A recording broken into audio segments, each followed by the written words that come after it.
মংলায় licence ও মূল্য তালিকা না থাকায় ৭ দোকানিকে ৩১,০০০ টাকা জরিমানা। মোহাম্মদ মহিম ইসলাম, মংলা উপজেলা প্রতিনিধি।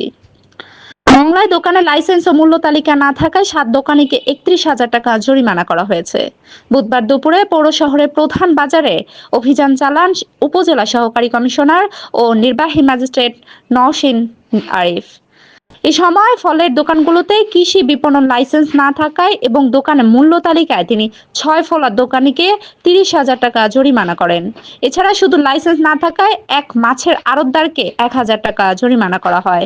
এই অভিযানে আরো উপস্থিত ছিলেন বাগেরহাট জেলা কৃষি বিপণন কর্মকর্তা আব্দুস সালাম তফরদার। উপজেলা সহকারী কমিশনার নওশীন আরিফ বলেন, আমরা দেখে আসছি রমজান আসলেই দ্রব্যমূল্য বেড়ে যায়, সাধারণ মানুষের নাগালের বাহিরে চলে যায়। এটা যেন না হয়, ন্যায্য মূল্যে যাতে পণ্য ক্রয় বিক্রয় হয় সেজন্যই এই অভিযান চালানো হয় এবং বাজারে সকল ব্যবসায়ীদের সতর্ক করা হয়েছে।